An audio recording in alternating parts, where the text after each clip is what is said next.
Muy buenas noches, mis amados hermanos. El Señor les bendiga.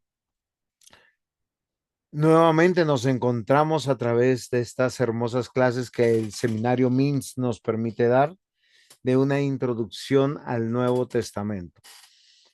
Quiero poner este tiempo de inicio en las manos de nuestro Dios y quiero pedirle a nuestro hermano Alberto que por favor ore por nosotros para que nosotros con diligencia podamos aprender para nuestro provecho. Querido hermano, Ok, socórreme con amén. oración. Claro que sí. Señor, te damos gracias por este tiempo. Gracias te damos por la vida del pastor Juan José Dávila Ceballos. Lo ponemos en tus manos, Señor, de tal manera que este tiempo, Señor, podamos crecer. Gracias te doy por cada uno de los hermanos, hermanas que ya están conectados con un corazón dispuesto, Señor. Permítenos a través de esta clase ampliar nuestro conocimiento, Señor, para el reino. Te pedimos y te rogamos, Señor, que puedas quitar aquello que está interponiéndose, distrayéndonos de tal manera, Señor, que estemos atentos, Señor, y a través de esta clase podamos seguir creciendo. Gracias te doy por la vida del pastor. Te ponemos este tiempo en tus manos, creyendo y confiando, Señor, que aún esto edificará nuestras vidas. En el nombre de Jesús. Amén y amén. Muy bien, mis amados hermanos, muchas gracias, Alberto, por tu oración. Dios quiera que seamos edificados todos. Hay algo importante que nosotros tenemos que considerar en esta noche. Ya hoy es nuestra última clase. Como es nuestra última clase, necesitamos es afirmarnos y tener algunas ideas conclusivas claras.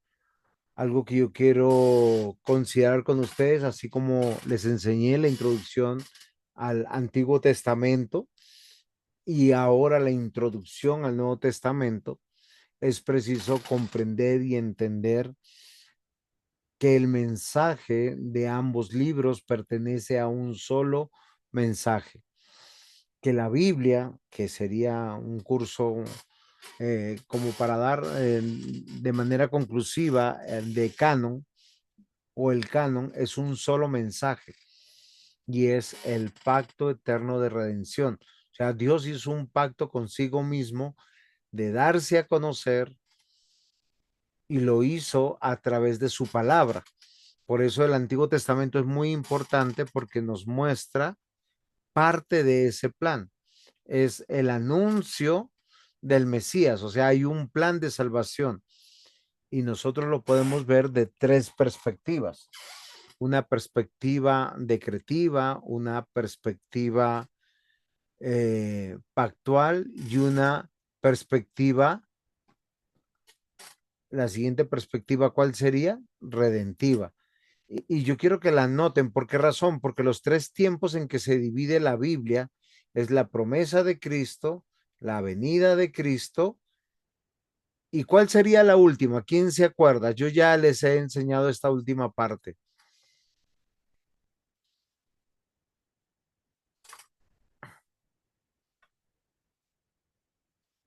¿Alguien recuerda? Que la Biblia, cuando uno la lee, la tiene que leer en tres tiempos. No es Antiguo Testamento y Nuevo Testamento, son tres tiempos. La promesa de Jesús, el cumplimiento de la obra de Jesús. ¿Y cuál sería la última parte que nos faltaría?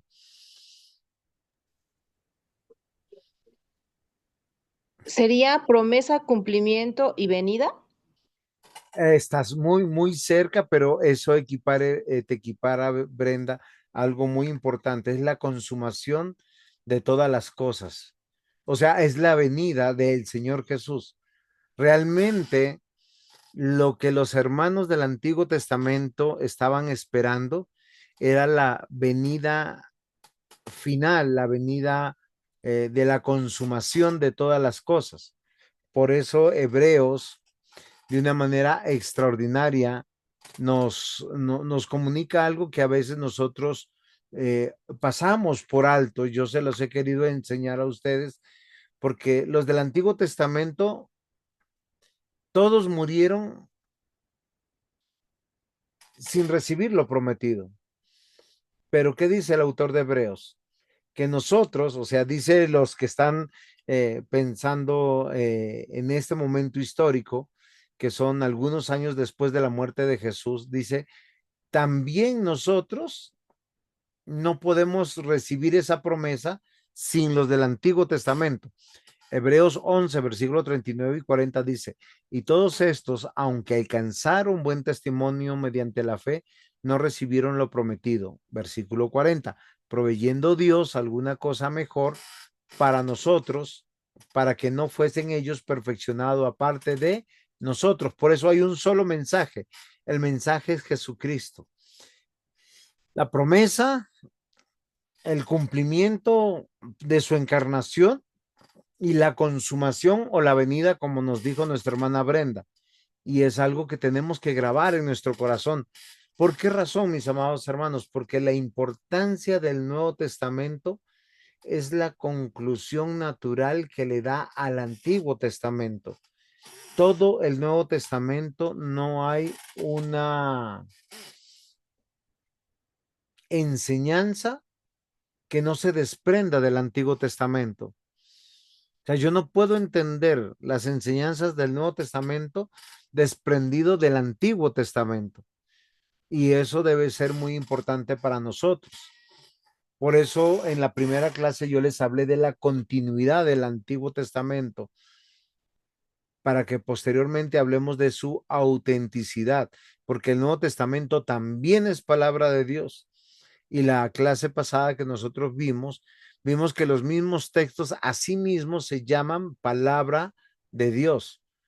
¿Es claro hasta aquí, mis amados hermanos? ¿Están todos copiándome la idea? Sí, Sí, claro. Muy bien. ¿Hay alguna pregunta? no. Muy bien. Bueno, si no hay preguntas, vamos a continuar. ¿Por qué razón? Porque la autoridad del Nuevo Testamento, fundamento de fe y de práctica cristiana, cumple, revela y satisface la buena noticia. ¿Quién cumple, revela y satisface la buena noticia en este caso? Estoy haciendo una pregunta. Si el- Jesucristo. Perfecto, mi hermana Mirna. Es algo que nosotros tenemos que tener grabado. O sea, la Biblia tiene que ver con el mensaje de quién? De Jesucristo. Y esto es muy importante para nosotros porque nosotros tenemos que siempre leer a través del filtro de Cristo toda la autoridad del Nuevo Testamento, reconocida por la iglesia cristiana, antigua, medieval, moderna y posmoderna. Y es algo que debe tener claro para nosotros, porque ese buen entendimiento del Nuevo Testamento nos va a dar una reciprocidad. ¿Qué significa? Cuando yo leo y entiendo que el Nuevo Testamento es una respuesta conclusiva del Antiguo Testamento, me doy cuenta que la salvación es una y la misma, que la iglesia es uno y la misma, que el pueblo de Dios es uno y el mismo, que hay un solo Dios, un solo mediador, un solo plan redentivo. ¿Es claro esto, mis amados hermanos, para todos nosotros o hay alguna pregunta? Sí, es claro. Muy bien, ¿ustedes nunca habían escuchado por ahí que el Dios del Antiguo Testamento es diferente al Dios del Nuevo Testamento?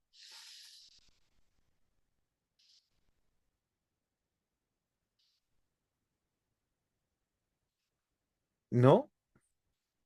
O Sí, pues, Felipe, cuéntame. bueno, sí había escuchado, algunos lo tachan como ejemplo el Dios del Antiguo Testamento como que muy, ¿cómo se puede decir? Muy exigente, muy duro, como que muy, ah, se me fue la palabra, pero como que, Muy severo. ándele, así es, pastor. Y ahorita lo comparan con el Dios del Nuevo Testamento, que es más amoroso, que es más, más light, como por ahí dicen, más ligero. O sea, es como separar Antiguo Testamento, la expresión de la ley, y el Nuevo Testamento, la expresión de la gracia, de la misericordia, del amor de Dios. Así es, bueno, algunas personas así lo ven, lo perciben. Ok, eso tiene bastantes dificultades con la revelación y con el carácter de Dios. ¿Por qué razón yo quiero comentarles esto? Porque nosotros cuando leemos el Antiguo Testamento y leemos el Nuevo Testamento, podemos caer en la tentación de que nos pase esto. Pero debemos entender que el Nuevo Testamento es una reciprocidad de todas las promesas del Evangelio del Antiguo Testamento, ¿sí? Que revela al mismo Dios, que revela un solo plan de salvación, que Dios no ha cambiado. Esto es muy importante. Cuando nosotros nos damos cuenta, Jesús buscó a sus discípulos. ¿Y cómo los buscó? ¿Quién se acuerda?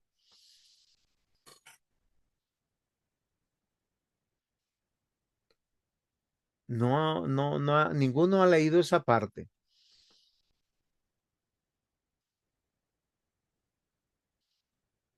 La idea es que ustedes participen y se ganen su nota. ¿Cómo Jesús buscó a sus discípulos? ¿Quién recuerda? De hecho, Jesús los fue encontrando mientras estaban haciendo sus labores de cotidianas. Por ejemplo, los encontró algunos pescando, a unos, bueno, Mateo, que era el recolector de impuestos, y así los fue encontrando a cada uno de ellos. Perfecto. Y esto lo que, ¿por qué yo les quiero preguntar esto? Gracias, mi hermano, porque es necesario que nosotros veamos que el Dios del Nuevo Testamento es el mismo Dios del Antiguo Testamento y no ha cambiado, que la predicación siempre ha sido arrepentidos, ¿sí? Volver a Dios, volver a su reino. Y él hizo algo extraordinario, maravilloso, que nosotros a veces no reconocemos o no vemos. ¿Cómo Dios llamó a sus discípulos? Uno tiene que ser claro, ¿sí? Lo hizo por sus nombres, ¿o no? Sí, pastor. De hecho, Jesús los encontró en donde él estaba trabajando. Por ejemplo, a Pedro y a Andrés los llamó mientras estaban echando la red en el mar, ¿no? Y les dice, vengan en pos de mí y los haré pescadores de hombres. Y a Mateo lo llamó mientras estaba sentado cobrando impuestos. Mu- Eh, mu- sí, mi hermana, sigue, sigue. y luego Jesús no, pero para mí es que Jesús no les dio un discurso complicado, solo les dijo, sígueme, ¿no? Y ellos dejaron todo porque su voz traía autoridad, eh, paz, propósito, dirección. Esa es la forma en Perfecto. que llamaban a sus discípulos, sí, a sus discípulos. Mi hermano Luis, tú levantaste la mano. Sí, pastor, buenas noches. Sí, exactamente. Creo que también era este otro discípulo, el que le presentó Felipe. Creo que es Bartolomé, creo, eh, que le, que le, que le dice, te vi debajo de la higuera, ¿no? O sea, a él pues le dijo eso y ya con eso él ya creyó, ¿no? Dijo, he aquí un verdadero israelita. También algo que a mí me gusta de por qué, pues se puede decir que el Dios del Nuevo Testamento es el mismo del Antiguo Testamento, es por Colosenses 1:15, que dice, está hablando precisamente de Jesucristo y dice, Él es la imagen del Dios invisible. Y pues era ese Dios, ¿no? Que desde el Antiguo Testamento se manifestaba y que todos los demás tenían dioses de barro, de piedra y como que Él era ese Dios que era conocido como el yo soy, ¿no? Entonces, por eso. Perfecto, mi hermano. Gracias, todos ustedes han recibido nota para levantar su promedio final y sacar una excelente nota de este curso. Debemos recordar, queridos hermanos, que Dios siempre nos ha llamado por nuestro nombre. Como ustedes lo han notado, es algo particular. Alberto, ¿ibas a opinar algo? Sí, nada más iba ahí comentar el discípulo que Felipe lleva es Natanael y está en San Juan capítulo 1 del versículo 43 al 51. Pero es Natanael. Perfecto, Alberto. Gracias por darnos la cita porque la has tenido que buscar y eso es muy importante. ¿Qué es lo que yo quiero que nosotros aprendamos, no solamente a participar, sino que se nos graben estos conceptos? Porque el Dios del Antiguo Testamento, Él llamó al primer salvo de su nombre. Así como nosotros vemos que Dios puso a Adán y a Eva en el huerto, los puso sin pecado y ellos pecaron libremente. Nosotros nos damos cuenta que el mismo Señor nos muestra en su palabra en Génesis 3 que dice, Adán, ¿dónde estás? Lo llama, lo busca, lo restaura, lo adopta como su hijo y les da las promesas del Mesías. Génesis 3:15. Luz, cuéntame. Por ejemplo, en Juan 1:42, Jesús llama a Pedro Simón, ¿verdad? Dice, tú eres Simón, tú serás llamado Cefas, que quiere decir Pedro, ¿no? Lo llama por su nombre. Perfecto, es muy importante porque nosotros sabemos que a nosotros también nos llamó de la misma manera.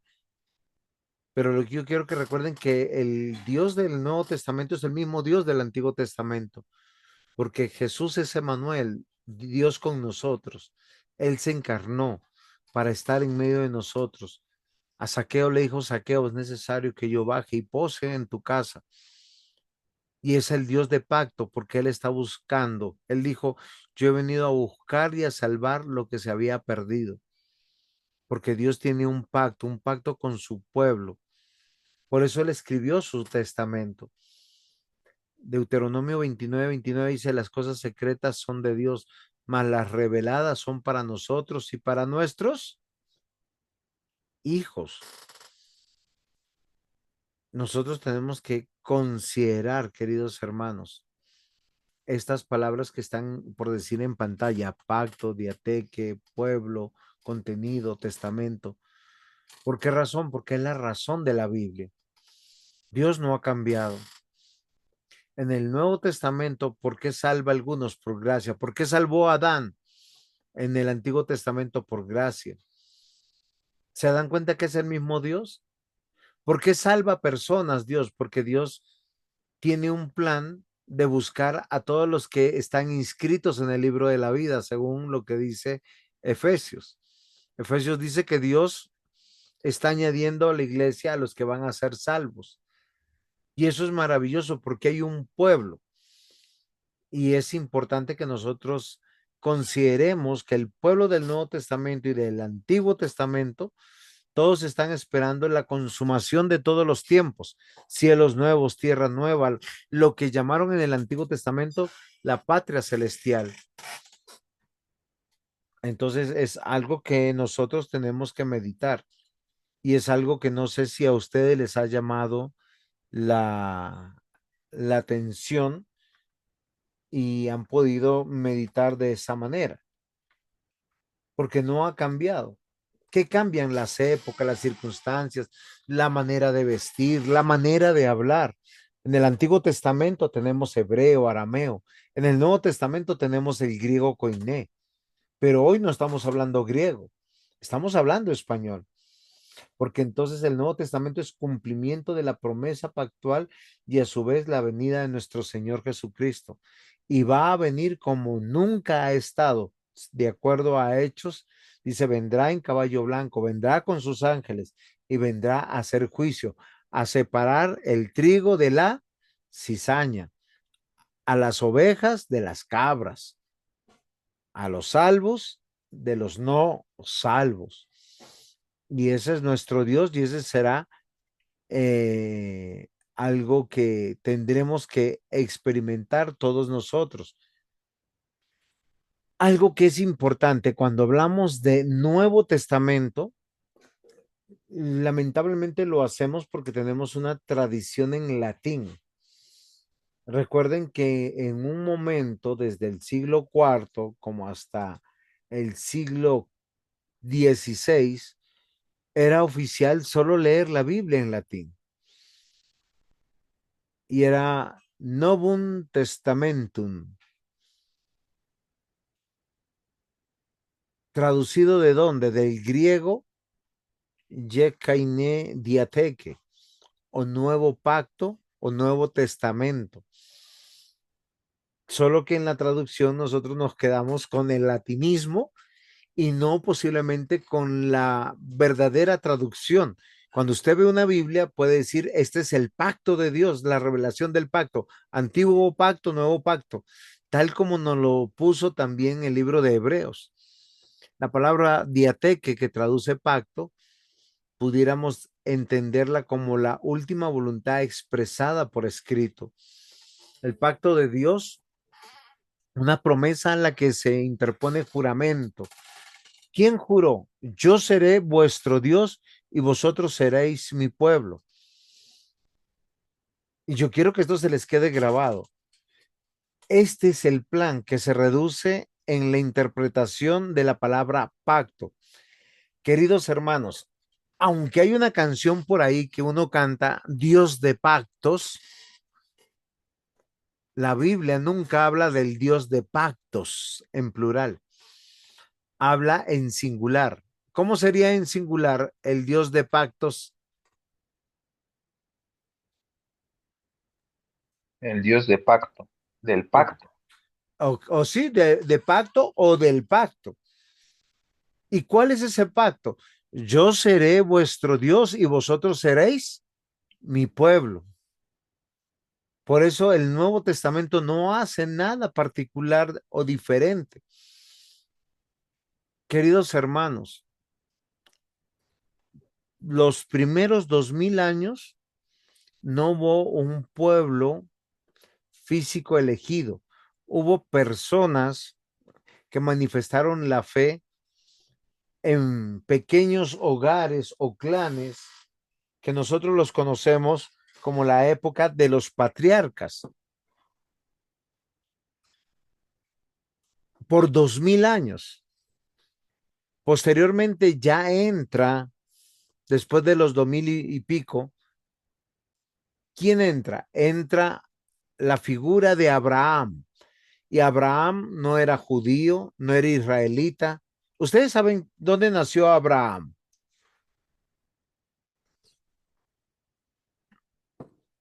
¿Quién sabe dónde nació Abraham?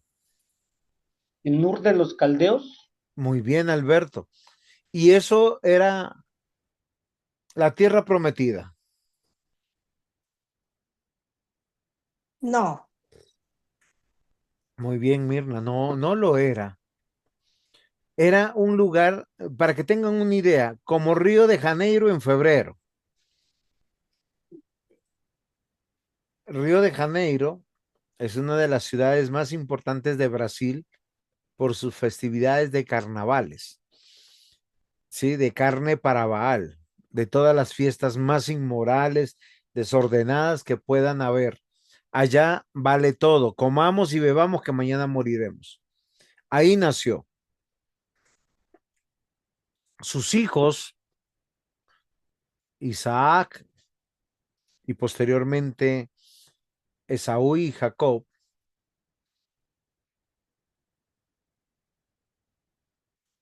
siguen manteniendo una línea de promesa. Y estamos hablando ya más de 2500 años. Porque el Antiguo Testamento tiene 4000 años. ¿Por qué yo les hago esta gráfica? Porque solo hasta el año 1000 el pueblo de Dios va a tomar la tierra prometida. Va a ser conquistada por el rey David, va a unificar. Posteriormente viene Salomón y nosotros podemos leer Crónicas y Reyes, estos dos libros maravillosos que se dividen en cuatro, y vamos a encontrar generación de reyes, pero vamos a ver la división del reino, porque Israel, como Israel, duró muy poquito tiempo. Duró el reinado de Saúl, duró el reinado de David, duró el reinado de Salomón. Después de este tiempo se dividió entre el reino del norte y el reino del sur. Judá e Israel, Samaria y Jerusalén.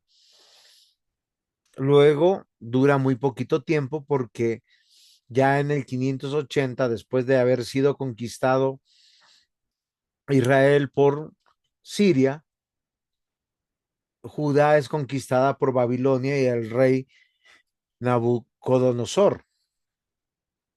Y cuando regresan en el 520, o sea, unos 70 años después, a la tierra prometida, ya no existía los israelitas, solo existían los judíos, por eso hay el pueblo judíos.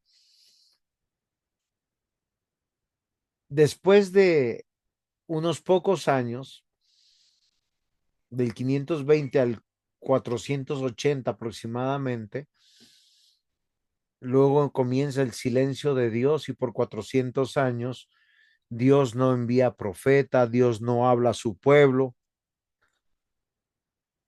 y ellos están presos primero de los persas, luego están presos de los griegos, luego están presos de los romanos y cuando llega nuestro Señor Jesús. ¿Por qué yo les hago esta historia? Para que nosotros nos demos cuenta de que la historia de la redención tiene que ver con Cristo, con un pacto y con un pueblo elegido. Porque cuando hablamos del pacto de Dios, es una promesa a la que se interpone un juramento de Dios con Dios. Yo seré vuestro Dios y vosotros seréis mi pueblo. Y el Antiguo y Nuevo Testamento son términos usados a partir del segundo siglo o de la segunda era cristiana. ¿Es claro hasta aquí, mis amados hermanos, o hay alguna pregunta, algo que no quedó bien explicado? Para mí está muy interesante. Muy bien, mi querida hermana Mirna, muchas gracias, porque esto tiene que ver con, no con la historia humana, sino con la historia que la Biblia nos pone para construir una teología bonita, una teología que nosotros tenemos que llevarla a nuestro corazón para que cuando prediquemos, enseñemos, no nos perdamos en los errores que muchos se atreven a decir que el Dios del Antiguo Testamento es diferente al Dios del Nuevo Testamento, que una cosa es Israel y otra cosa es la iglesia. La Biblia nos va a decir que hay un pacto que cobija a las personas que son salvadas por Dios. Lucas 1:72, para hacer misericordia con nuestros padres y acordarse de su santo pacto. Estamos ya en el Nuevo Testamento. Estamos hablando de los elegidos y estamos hablando de la iglesia. Y que dice que nuestros padres, o sea, todas las generaciones que fueron salvadas por Dios y fueron salvadas por gracia, mis queridos hermanos y hermanas.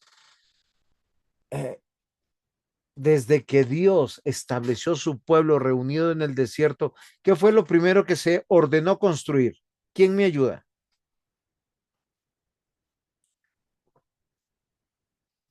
Recuerden que los que participan tienen nota. El tabernáculo de reunión. Muy bien, Mirna.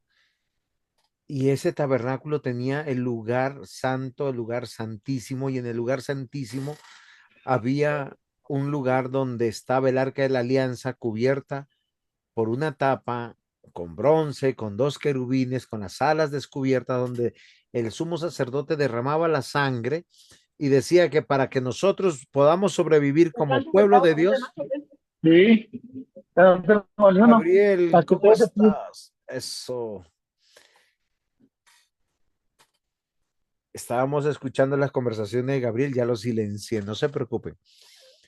Pero lo que yo quiero que nosotros hoy meditemos, mis queridos hermanos, es lo importante que nosotros vemos que Dios salvó por gracia, les estaba explicando, y eso quisiera que se quedara en sus corazones.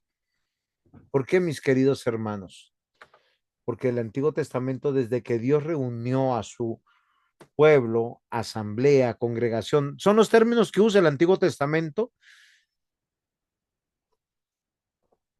Dice que son esclavos libertados de Egipto. Y cuando hablemos de Egipto en la Biblia, siempre hablamos del reino de las tinieblas, de esclavitud, de opresión, de inmoralidad, de idolatría, de paganismo. Fueron sacados de allá, les dio el tabernáculo. Y el tabernáculo es una evocación a la salvación por gracia. ¿Por qué lo salvé? Porque Dios tenía un pacto. Él se acordó un pacto. Usted lee Éxodo 1 o 2 y dice, el pueblo estaba llorando porque estaban sufriendo mucho, pero ellos no dijeron, libéranos de Egipto, sino solo clamaron a Dios que estaban sufriendo mucho, pero Dios dijo, no, yo había dicho que iban a ir presos por sus propias rebeliones por 400 años, iban a ser esclavos y después de 400 años los iba a liberar y fueron liberados. Pero lo primero que se construye es un altar de gracia y misericordia, la comunión del Dios verdadero, creador, todopoderoso, se manifiesta en este espacio. El sumo sacerdote entraba, derramaba la sangre y todo el pueblo, a partir de ese momento, sus pecados eran perdonados, entraban en gracia, en comunión con Dios. Por eso la misericordia de Dios es nueva cada mañana para nosotros. Fue para con nuestros padres y para con nosotros, porque nosotros fuimos salvados en la muerte del Cordero de Dios. O sea, Cristo tenía que morir en la cruz como ese verdadero Cordero de Dios. Es lo que dijo Juan el Bautista cuando vio a Jesús venir, dijo, ese es el Cordero de Dios. Por eso hay una reciprocidad del Antiguo Testamento, del Nuevo Testamento hacia el Antiguo Testamento. El Antiguo Testamento promete y el Nuevo Testamento responde. ¿Y qué nos responde? El cumplimiento del pacto. Hechos 3:25 dice, vosotros sois los hijos de los profetas y del pacto que Dios hizo con nuestros padres, diciendo a Abraham, en tus simientes serán benditas todas las familias de la tierra. No dijo judíos, no dijo israelitas. ¿Quién dijo?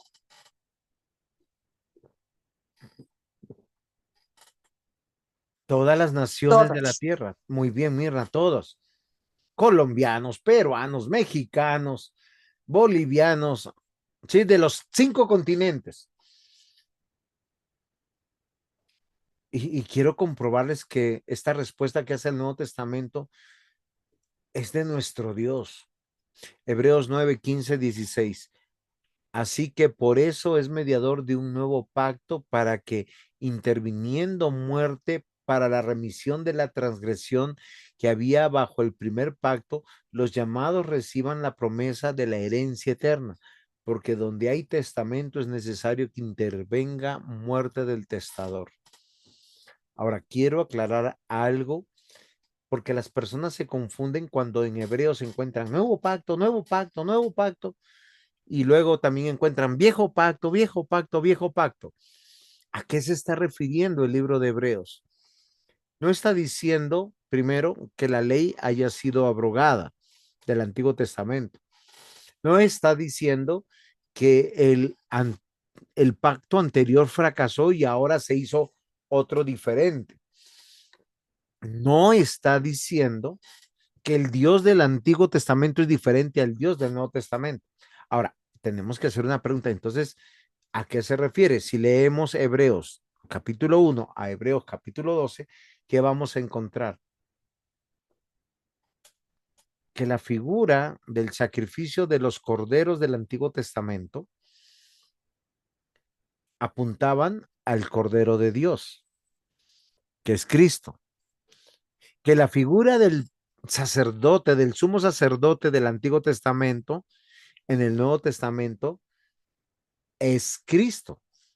Y Hebreos nos aclara que el verdadero sacrificio, que es la muerte de nuestro Señor Jesucristo, se va a presentar en un tabernáculo no hecho por manos de hombre. ¿Por qué razón? Porque es hecho en el mismo trono del reino de Dios. Por tanto, lo que Hebreos nos quiere aclarar y nos dice que hay una parte, un tiempo, una dispensación de este pacto, que había una promesa, que todos los símbolos, señales, miren, signos, señales, símbolos y sellos de ese antiguo pacto, cuando viene el Cordero verdadero, muere y esta ofrenda se eleva como olor agradable a Dios, o como dice Colosenses, cuando dice que el acta de los decretos que era contraria contra nosotros fue clavada en la cruz, todos nuestros pecados fueron perdonados y de todos los que están dentro del plan de salvación. Y nosotros no conocemos a esas personas, por eso tenemos que predicar a tiempo y fuera de tiempo. Pero Dios está buscando y salvando a los que estaban perdidos. Y eso es muy importante. Entonces, este primer pacto, cuando Cristo muere, se cumple y todas esas sombras de ese pacto van a tener un cambio. Y a eso se refiere que este nuevo pacto va a ser diferente, que este testamento cambia por la muerte del testador para oficializar, sellar, beneficiar a su pueblo salvado, que a partir del Nuevo Testamento cambia de nombre, de asamblea, de congregación, de pueblo, a iglesia. ¿Ustedes saben qué significa la palabra iglesia? ¿Quién sabe? Vamos a hablar de un poquito de eclesiología.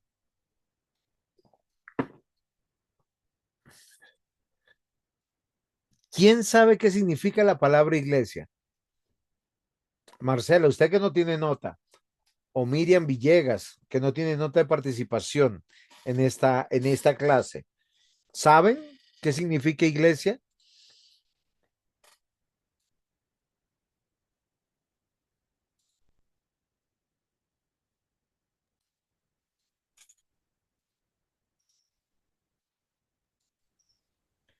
Pastor, ¿Alguien? mire, solo tengo yo aquí que la palabra iglesia viene del griego con doble K, Eclesía. a eclesía, exactamente, no lo podía pronunciar, que No te significa, preocupes, yo estoy acá para ayudarte. gracias, bueno, que significa los llamados fuera, la asamblea de los que Dios llamó y el pueblo reunido para Dios. No se refiere primero a un edificio, sino a personas. Ok, Es- Luz. Eso es fenomenal. Tú has dicho asamblea, congregación, pueblo. ajá, Cuando nosotros, Luz, quédate ahí conmigo un poquito. Cuando nosotros pensamos ahora en la iglesia, pensamos, pensamos en asamblea. en una congregación. Ok, también. O sea, es exactamente lo mismo. Miriam Villegas, ya te anoté tu participación. Aquí estoy. Ah, ok. Soy Marcela. Marcela, te escucho. Pues sí, bueno, ahora que ya tengo un tiempo de cristiana, yo pensaba que igual, que la iglesia era pues el templo, ¿no? Eso es lo que uno creía. Pero evidentemente pues la iglesia lo conforma las personas, no importa dónde se haga.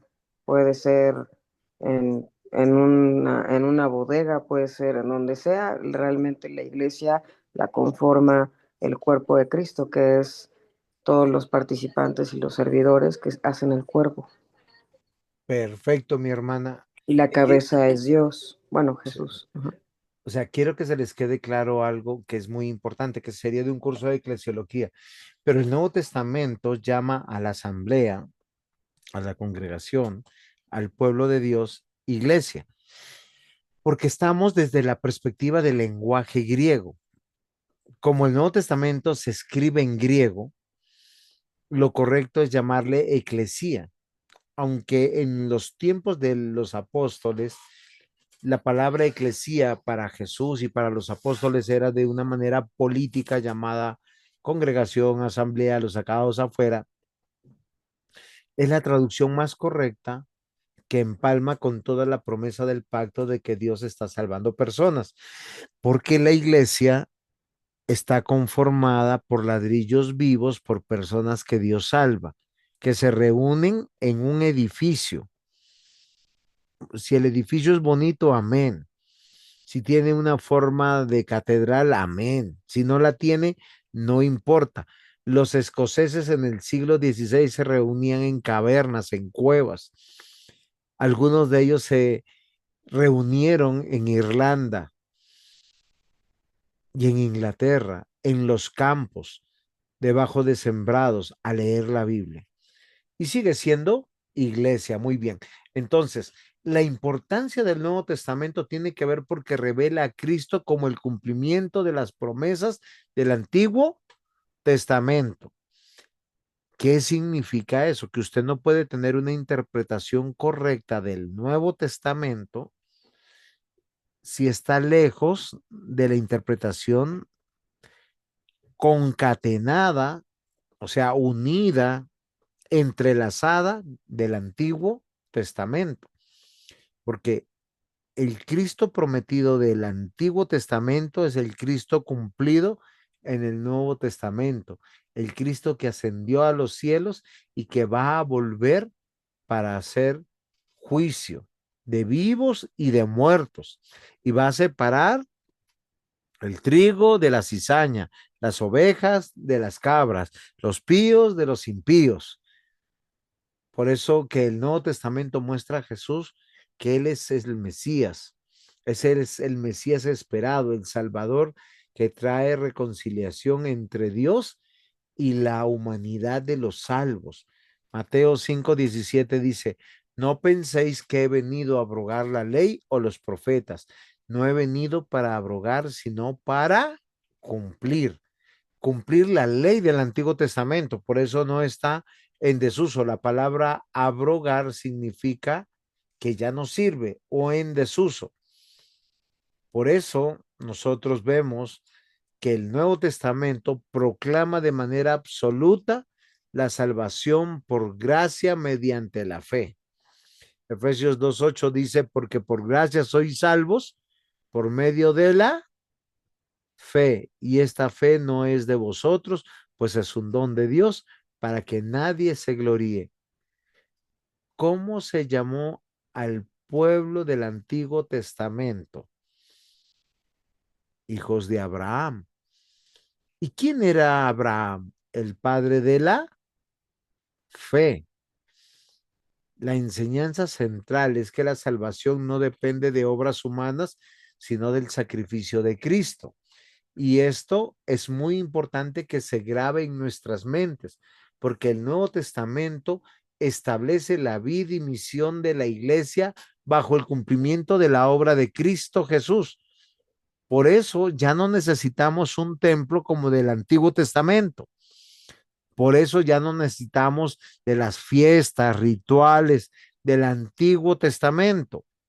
El Nuevo Testamento instituye la comunión cristiana en amor, unidad y servicio a nuestro Dios en una relación vertical, pero a su vez horizontal, donde somos llamados familia de Dios. Primera de Corintios 12:27 dice, vosotros sois el cuerpo de Cristo y miembros cada uno en particular. Por eso, todos aquellos que son salvos en el Nuevo Testamento, se les da una guía práctica de cómo vivir en torno al hogar, en torno al día del Señor, en torno al reino de Dios. Cada carta enseña cómo vivir en santidad, justicia, esperanza en medio de las pruebas. Y ustedes han aprendido, me imagino, este texto, 2 de Timoteo 3:16, aunque particularmente está hablando del Antiguo Testamento, también aplica para nosotros. Toda la escritura es inspirada por Dios y útil para enseñar, para redarguir, para corregir, para instruir en justicia.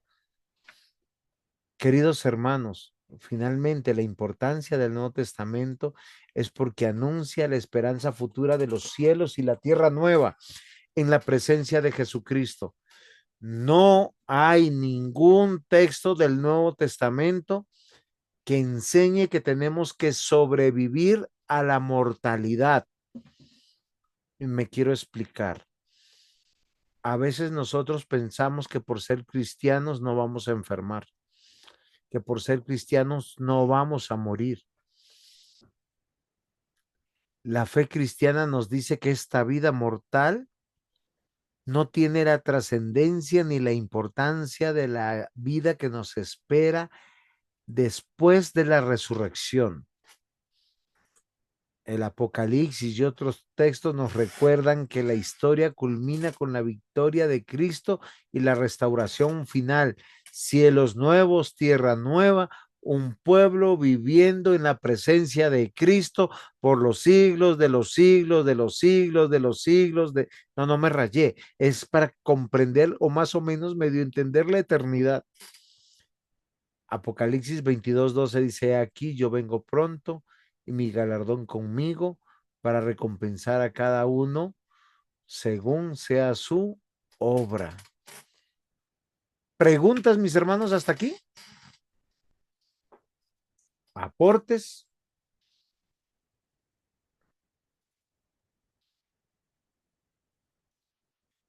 La próxima vez que leamos el Nuevo Testamento, tenemos que entender algo.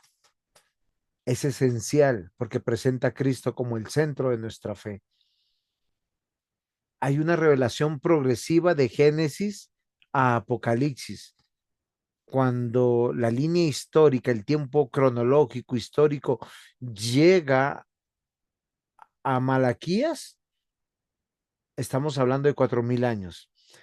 Cuando comienza con Mateo, Marcos, Lucas, Juan y nos presentan a Jesús, todo cambia, porque ya sabemos que el Mesías es Emanuel, es Jesús, Salvador, porque Él salvará a su pueblo.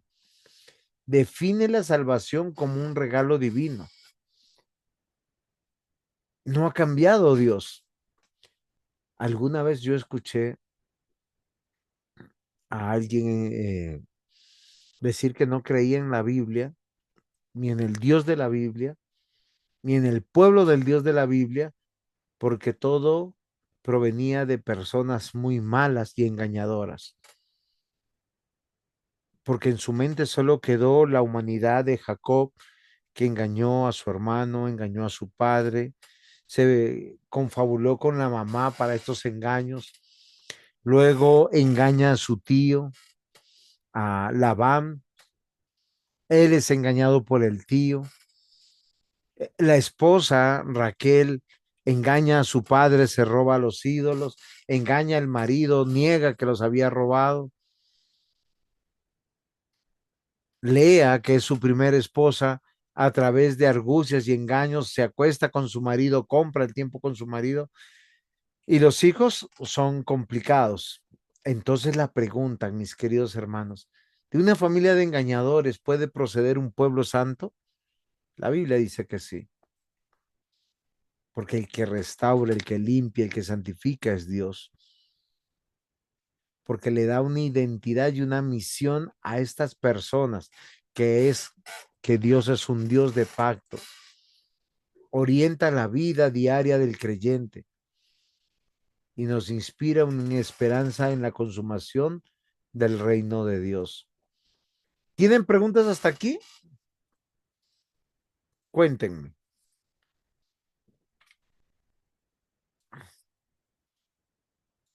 ¿Alguno que quisiera participar? Muy bien, Miriam Villegas, estás participando, me alegra mucho.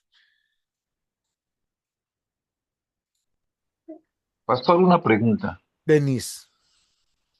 Hay un versículo en Zacarías 14 que dice, y todos los que sobrevivieren de las naciones que vinieron contra Jerusalén subirán de año en año para adorar al Rey, a Jehová de los ejércitos, y celebrar la fiesta de los tabernáculos. Ok. En este versículo hace referencia a que judíos y, y y todas las naciones que los rodean unirán su ideología para adorar a Dios. Muy bien, tenemos que recordar algo que es fundamental.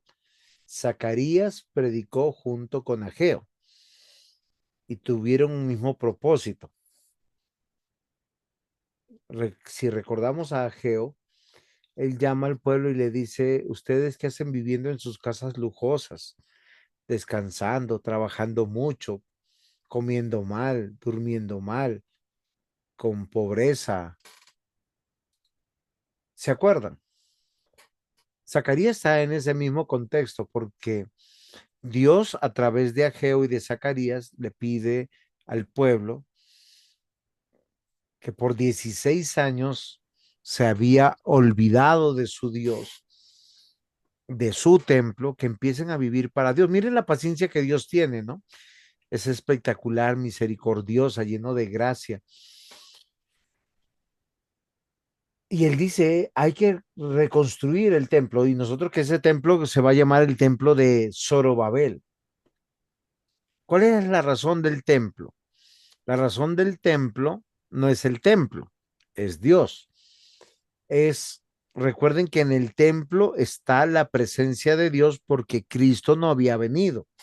Había un lugar santo, un lugar santísimo y había un atrio.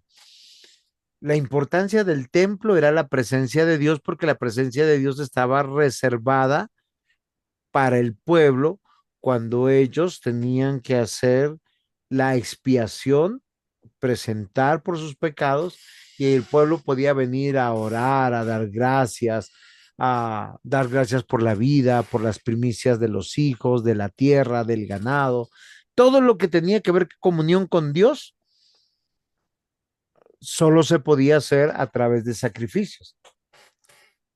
Y recordemos que está apuntando a Cristo y al pueblo de Dios redimido. Pero es un pueblo que se compone de todos los pueblos de toda la tierra, porque esa es la enseñanza de Ageo y de Zacarías.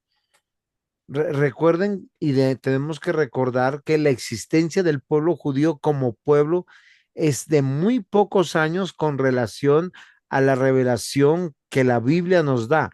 De Génesis a Apocalipsis, o sea, hasta el 2025 estamos hablando de unos 6.400, 6.500 años máximo. No son millones de millones de millones de años, ni de días. Si te das cuenta, Denise, lo que te estoy diciendo, por eso el Nuevo Testamento tiene una importancia de decir que estas fiestas terminarán y este templo también terminará. El mismo Señor Jesús dijo que ese templo iba a entrar en desuso. ¿Es claro, Denise? ¿Si te pude responder o le di mucha vuelta? Mm, o sea, sí fue redundante, pero sí, la idea central está entendida. Es que de eso se trata, Denise. Es que cuando sacamos el texto fuera de su contexto y vemos, por decir, Jerusalén, Sión, muchas veces tenemos que entender que cuando la Biblia habla de Sión, de Jerusalén, no está hablando del lugar físico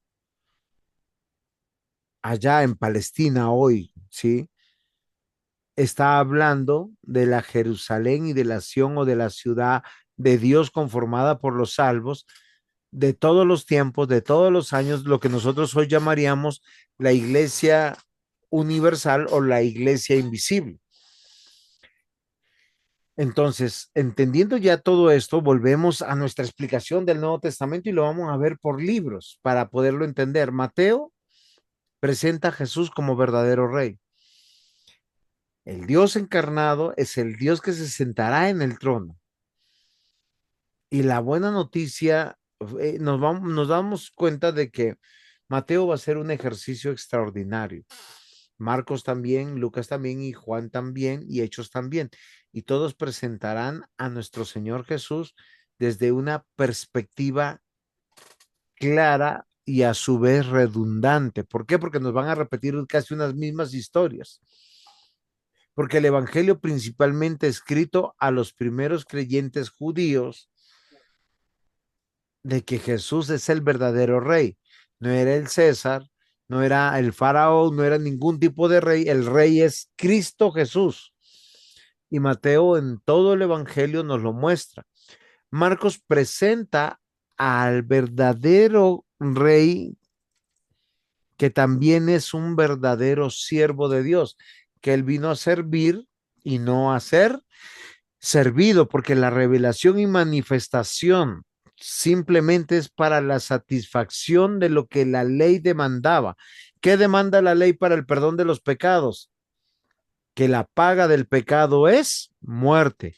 Toda alma que pecare, esa morirá. Y Jesús, que es el verdadero Cordero de Dios, va a morir por todos y cada uno de los que han muerto en fe en el pasado, que morirían en ese momento histórico o que van a morir.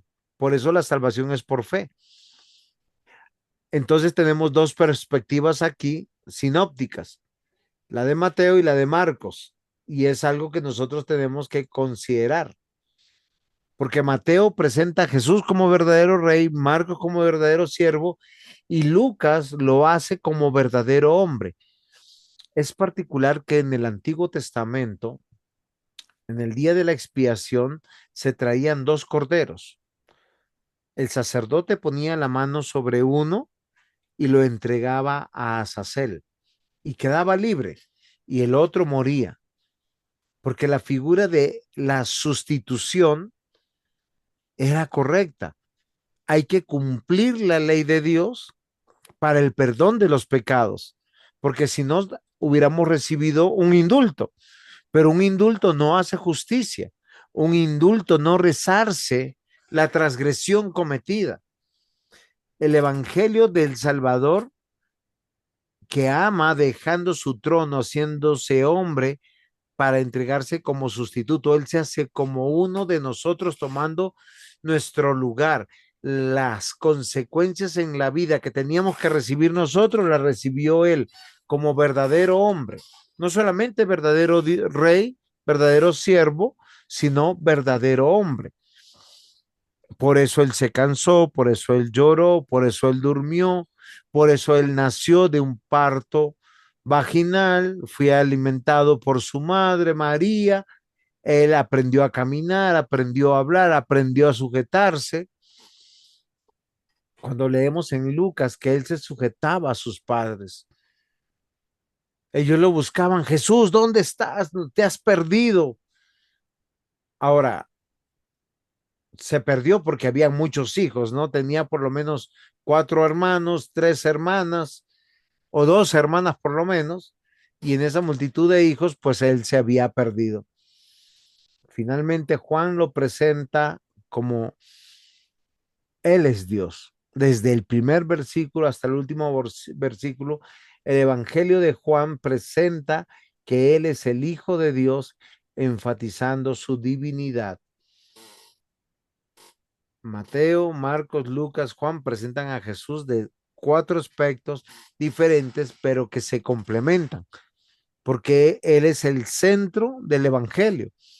Y Hechos nos va a hablar del reino de Dios.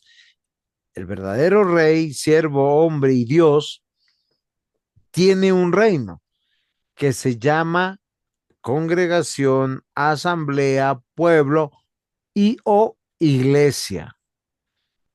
Y esto debe ser muy importante para nosotros, para no hacer una distinción entre judíos o los salvos del Antiguo Testamento y los del Nuevo Testamento.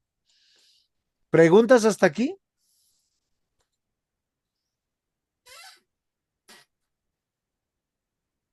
¿Aportes?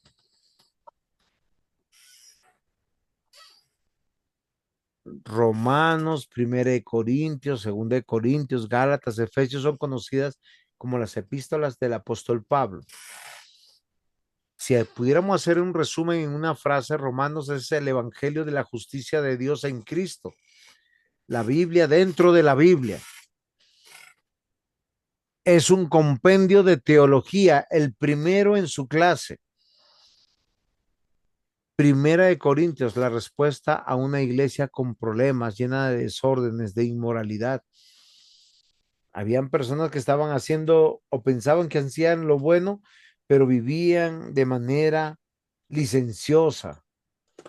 Según de Corintios, el corazón pastoral de Pablo para con la obra de Cristo en las iglesias. Gálatas, cómo Dios corrige la falsa doctrina, sobre todo los judaizantes. Y Efesios, un tratado teológico de soteriología y eclesiología. ¿Qué significa la palabra soteriología? La doctrina de la salvación. O sea, cómo Dios salva. Por eso Efesios es enfático en esto. Y cómo la iglesia, o sea, ese pueblo, el reino de Dios, tiene que vivir. La continuación de las epístolas de Pablo vienen con Filipenses, Colosenses y Tesalonicenses, que Filipenses nos muestra el gozo en Cristo, a pesar de las circunstancias. Colosenses, la supremacía o la prioridad que tiene Jesucristo, no solamente frente a filosofías huecas, sino nos muestra que Cristo es quien controla todas las cosas. Y Tesalonicenses nos habla a ser una iglesia fiel y nos advierte de que hay unos tiempos que van a venir. Entonces, continuando con el Nuevo Testamento, tenemos Timoteo, Tito, Filemón, que son cartas que nos hablan cómo establecer la iglesia, cuál es la prioridad, quiénes son los oficiales de la iglesia, cómo son ordenados los oficiales de la iglesia y cómo debemos conducirnos. Básicamente es una de las últimas cartas que escribe Pablo antes de su muerte. Entendiendo que Filemón es una carta particular, personal, que nos habla de que Dios restaura tanto un esclavo como un amo como un esclavo, y dentro de la iglesia ellos son igual. Posteriormente en el Nuevo Testamento tenemos Hebreo, Santiago y Pedro. Ya les expliqué sobre Hebreos, la excelencia del nuevo pacto sobre el antiguo pacto o las antiguas amonestaciones, advertencias. Santiago, los resultados de una fe viva. Un texto muy conocido para todos nosotros. La fe sin obras es muerta. No porque las obras nos salven, sino porque el salvo tiene buenas obras. Como lo dice Efesios capítulo 2, versículo 10. Somos hechura suya, creados en Cristo Jesús, para buenas obras, las cuales Dios preparó de antemano para que anduviéramos en ellas. Finalmente, Pedro predica el evangelio y llama a ser fieles, a persistir, a perseverar, a afirmarse a pesar de la persecución. Y ya vamos terminando con esta clase, con las cartas de Juan, que son la primera, la segunda y la tercera, todas hablándonos básicamente del amor de Dios, del perdón de nuestros pecados, de una oportunidad, mis queridos hermanos, de comprender que mientras que estemos en esta tierra, van a haber persecuciones, van a haber falsos maestros, van a haber ataques a la iglesia. Por eso Judas nos habla de contender por la sana doctrina y batallar contra los falsos maestros.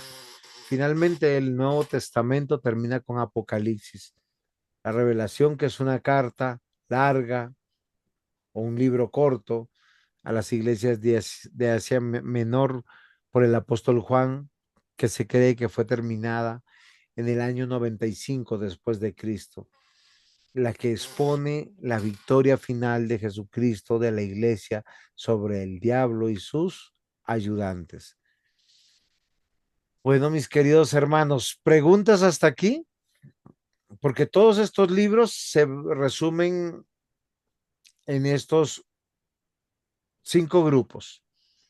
Libros históricos: Mateo, Marcos, Lucas, Juan y Hechos de los Apóstoles. Las cartas paulinas, que manifiestan la teología que tenemos, la doctrina que nosotros tenemos. No es de una denominación, es la doctrina correcta del pueblo de Dios. Las cartas universales, que son llamadas de esa manera, son cortas, son pequeñas, escritas por Pedro, por Juan, por Judas, por Santiago, y es un llamado a la justicia, a la piedad y a la santidad. Finalmente, Apocalipsis, la victoria de Jesucristo y su iglesia y su pronta venida. El llamado frente a la revelación, pues prediquemos el evangelio.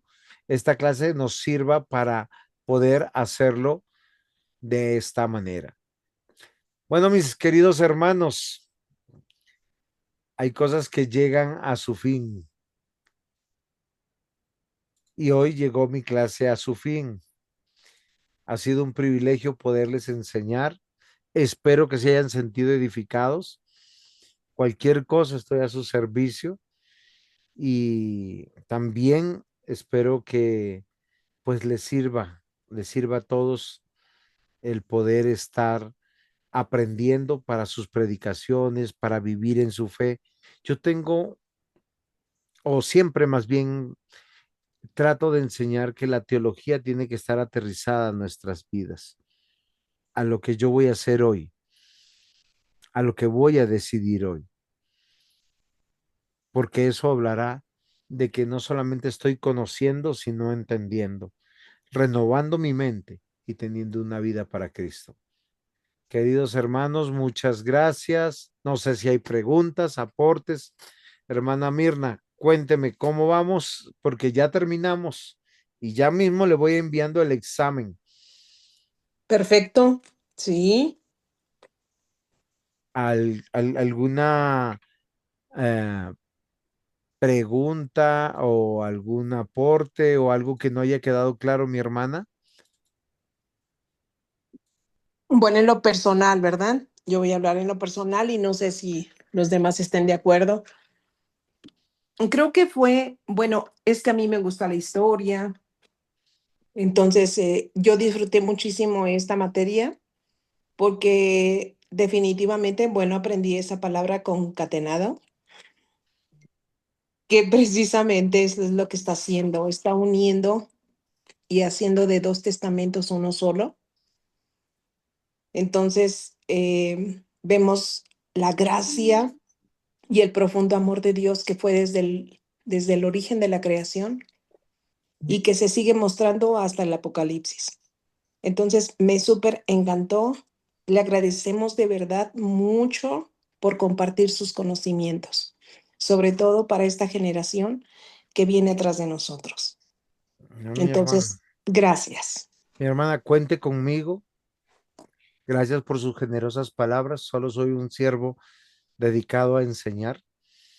También tengo una iglesia a la que le predico y estoy a sus servicios. Cualquier cosa, si no nos vemos más este año, espero que tengan un fin de año en la paz del Señor, que el Señor siga edificando la iglesia. Y si tengo la oportunidad de volver a estar con ustedes, con mucho gusto lo voy a hacer. Eh, Vengo enseñando estos últimos 14, 15 años de manera consecutiva y espero poder servirles. Y muchas gracias por darme la oportunidad, por abrirme el espacio y porque el Señor nos puso de esta manera. Dijo, id y hacer discípulos a todas las naciones, bautizándolos. Pero fíjense lo curioso que después de bautizados dice, enseñándoles que guarden todas las cosas que yo os he mandado. Y eso es algo que no va a terminar. Uno le pregunta, Señor, ¿hasta cuándo? Y dice, yo estaré con vosotros hasta el fin del mundo. Y de verdad que el Señor los bendiga y se llevan así un pedacito de mi corazón aquí porque yo espero que me recuerden y recuerden esas enseñanzas. Y gracias a todos y cada uno de ustedes. Ya mandé el examen, por favor, antes del viernes, manden sus exámenes. Mandé también la lista de asistencia y ya las notas que hay hasta ahorita. Si alguno quiere recuperar, yo le he dicho, puede ver la clase que está grabada, mandar un ensayo y decir, yo no participé, pero con esto quiero subsanar y le cambiamos la nota. Mi hermana Mirna, quedamos en sus manos y no sé si nos despide en oración. Claro que sí. Muchas gracias, pastor. Padre amado, cuántas gracias te damos, Señor, por la oportunidad que nos das de poder seguir incrementando nuestro conocimiento en ti. Padre, permite que estas enseñanzas queden tan enraizadas en nuestro corazón, en nuestra mente, Señor, de tal manera que nosotros podamos echar mano de ellas, Señor, en el momento de poder, mi Dios, mostrar la verdad y la salvación a otros que aún no te conocen. Dios, gracias por el tiempo que le permitiste tener al pastor. Gracias por este deseo, mi Dios, de seguir enseñando la palabra a todos aquellos que lo deseen. Mi Dios, gracias por cada uno de los que formaron el grupo y que muy atentos, Señor, estuvieron a tu palabra. Bendícenos, Señor, y sigue con nosotros durante el resto de la noche. Guárdanos y permítenos tener sueños reparadores. En el nombre de Jesús. Amén. Amén. Apreciados hermanos, me despido. Gracias, pastora. Hasta luego. Hasta luego, buenas noches y bendiciones para Dios le todos. bendiga, pastor. Buenas noches. Dios le bendice, pastor. Gracias. Gracias. Hasta luego, gracias, pastor.